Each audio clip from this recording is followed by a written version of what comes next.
नमस्कार। प्रस्तुत है आज का चिंतन। स्त्री पुरुष को प्रकृति ने एक दूसरे के पूरक साथी सहयोगी के रूप में रचा है। भिन्न लिंगी आकर्षण प्रकृति ने इसी कारण उत्पन्न किया है कि परस्पर एक दूसरे के पूरक ये दोनों इस आकर्षण में बंधे रहकर अपने पारिवारिक तथा सामाजिक दायित्वों को हंसते हंसते वहन कर लें। एक दूसरे के सहयोग से जीवन में मधुरता उत्पन्न हो। प्रकृति ने दोनों के निर्माण में अपनी अनूठी कला का प्रयोग किया है। पुरुष को जहाँ कठोर, श्रमशील, बुद्धि प्रधान बनाया है, वहाँ नारी को कोमल, सुंदर तथा भावना की देवी बनाया है। जीवन के सोपान का जीवन के सोपान पर चरण रखते ही प्रकृति अपना काम प्रारंभ कर देती है। युवक युवतियों के शरीर तथा मन से बचपन भागने लगता है तथा यौवन आने लगता है। यहीं से जीवन साथी की चाह मन में जागने लगती है। यह चाह तो जागती है, किंतु साथी के चुनाव का विवेक तथा चुनाव के पश्चात के दायित्वों का ज्ञान उस आयु में लगभग नहीं होता। उस समय मन में जो सपनों का संसार बसता है, उसका जीवन के यथार्थ से कोई विशेष साम्य नहीं होता। यह बड़ी ही विषम आयु होती है। शरीर तथा मन में होने वाले परिवर्तन तथा प्रकृति का अपना खेल युवक युवतियों को एक दूसरे की ओर उन्मुख करता है। युवक युवतियों में परस्पर जो आकर्षण उत्पन्न होता है, वह किसी वस्तु को पाने की लालसा भर होता है। उसका मूल्य उसे ज्ञात नहीं होता। प्राचीन काल में जब विद्यार्थी गुरुकुलों में पढ़ते थे, तब उनके लिए कन्या का चुनाव अभिभावक तथा आचार्य मिलकर करते थे। उन दोनों की सहमति तो ली जाती थी, किंतु देखने परखने का भार गुरुजनों पर ही था। आज भी वह परंपरा उसी रूप में तो नहीं, पर चिन्ह पूजा के रूप में चल अवश्य रही है। यदि आंखों पर दहेज व खानदान की मर्यादा का पर्दा न पड़ा हो, तो अभिभावकों का यह चुनाव आज भी लगभग ठीक ही होता है। विवाह के पूर्व एक दूसरे को देख परख लेने की क्षमता का अभाव आज भी युवक युवतियों में ज्यों का त्यों बना हुआ है। अपनी इसी कमी से अनभिज्ञ रहकर स्वयं जीवन साथी का चुनाव करना तथा भावी जीवन की लंबी चौड़ी कल्पना करना रेत के कणों के आधार पर महल बनाने जैसा ही उपक्रम है। अब नारी का स्थान केवल घर ही नहीं, उसका क्षेत्र बढ़ गया है। ऐसी स्थिति में युवक युवतियों का परस्पर संपर्क भी बढ़ा है। यह संपर्क बढ़ना प्रगति का चिन्ह ही है। समाज का यह अविकसित अर्धांग प्रगति करे, इससे भला प्रसन्नता किसी न होगी। किंतु पाश्चात्य सभ्यता का प्रभाव भी इसके साथ ही साथ कदम मिलाकर चला था। युवक युवतियों के पारस्परिक आकर्षण में यह सहायक हुआ। टीवी, सिनेमा तथा अश्लील साहित्य ने इस आकर्षण को गलत दिशा में मोड़ दिया। इसका प्रभाव सब युवक युवतियों पर पड़ा हो ऐसी बात नहीं है, पर ऐसे लोगों की कमी नहीं है जो इस विकृत धारा के साथ न बह चले हों।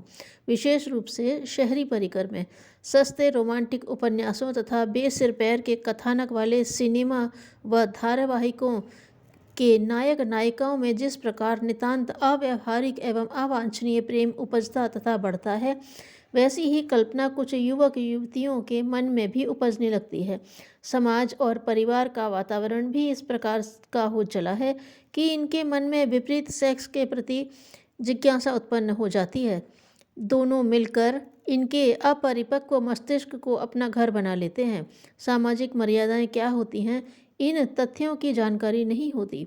ऐसी स्थिति में इनके मन मस्तिष्क में जो वैवाहिक कल्पनाएं कामनाएं उठती हैं, वे जीवन की सच्चाई से कोसों दूर होती हैं। जो युवक युवतियां विकासशील हैं, वे तो भूल नहीं करते, पर जिनका विवेक तथा अंतःकरण सोया होता है, उनके पैर बहकने लगते हैं। नगरों में इस प्रकार भटकने की संभावना अधिक रहती है। गांवों में अभी यह विकृति लगभग नहीं आई है। विवाह के पूर्व एकांत में मिलना, भावी जीवन की अनेकानेक कल्पनाएं करना, इस प्रकार के अपरिपक्व मस्तिष्क वाले युवक युवतियों का एक आकर्षण बन जाता है। इसे वे प्रेम और उत्सर्ग समझ बैठते हैं। यह वही कहानी होती है जो पात्र बदल बदल कर दोहराते हुए एकदम जीर्ण शीर्ण हो चुकी है, तथ्य और सत्य से कोसों दूर होती है। वे अपने आप को इस कहानी के प्रथम नायक नायिका समझकर दोहराते हैं। वस्तुतः यह सस्ती भावुकता मात्र होती है। इस आसक्ति को वे प्रेम समझते हैं। उन्हें यह पता नहीं होता कि प्रेम में लेने का प्रश्न नहीं उठता, केवल देना ही सूझता है। अपनी कोई चाह नहीं, मात्र समर्पण होता है। यह आसक्ति शरीर तथा मन का एक विकार मात्र होती है, जो विकृत चिंतन तथा विकृत दृष्टिकोण से पोषित होती है। यह विकृति यदि वार्तालाप तक सीमित रहे तो भी कम हानि नहीं होती, लेकिन उससे बढ़कर यह रोग पत्र लिखने, एकांत में मिलने तक बढ़ जाए तो भयंकर अनिष्ट उपस्थित हो सकता है। इसका दुष्परिणाम युवकों को कम, युवतियों को अधिक भुगतना पड़ता है। कुंवारी माँ बनने की विडंबना से बच भी जाए तो भी मन में हीनता की जो ग्रंथि बनती है वह जीवन भर सालती रहती है। आँखों पर पड़े अविवेक के पर्दे में एक दूसरे के कल्पित उदात्त स्वरूप को देखा जा सकता है। यह स्वरूप होता तो भ्रमजाल ही है, किंतु विवाहोत्तर जीवन में यह कल्पित भूत उत्पात मचाए बिना नहीं रहता। दोनों का दो भिन्न भिन्न प्राणियों से विवाह हो जाता है तो वे अपने जीवन साथी को वह प्यार नहीं दे पाते तो जो देना चाहिए।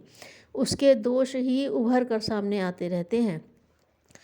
पहले के जीवन साथी की कल्पित मूर्ति की तुलना में वह प्रायः तुच्छ लगते हैं। यह विवाह के पहले की गई भूल आगे चलकर दो परिवारों में आग लगा देती है। परिवार के दायित्वों की गाड़ी खींचनी भारी पड़ने लगती है।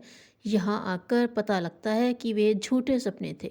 विवाह से और दाम्पत्य प्रेम से उनका कोई संबंध नहीं था। उनमें यदि विवेक होता तो वे अपने पारिवारिक जीवन के पाठ को उस क ख ग से पढ़ते जिससे सामान्य रूप से विवाह करने वाले दंपति आरंभ करते हैं।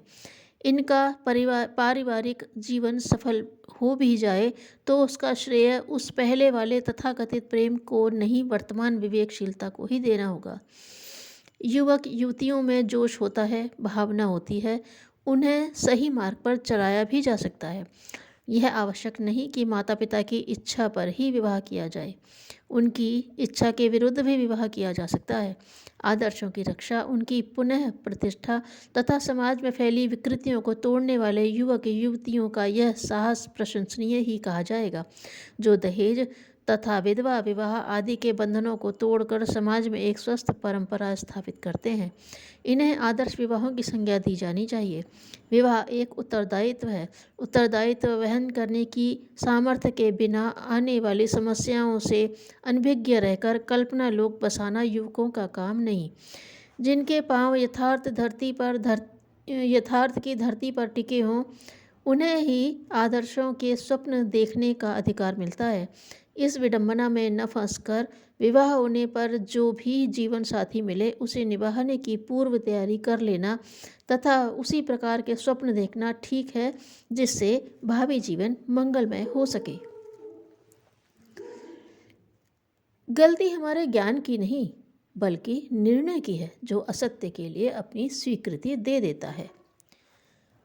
पूजा उपासना एक प्रकार का आध्यात्मिक व्यायाम है, जिसके करने से हमारा आत्मबल बढ़ता है। धन्यवाद।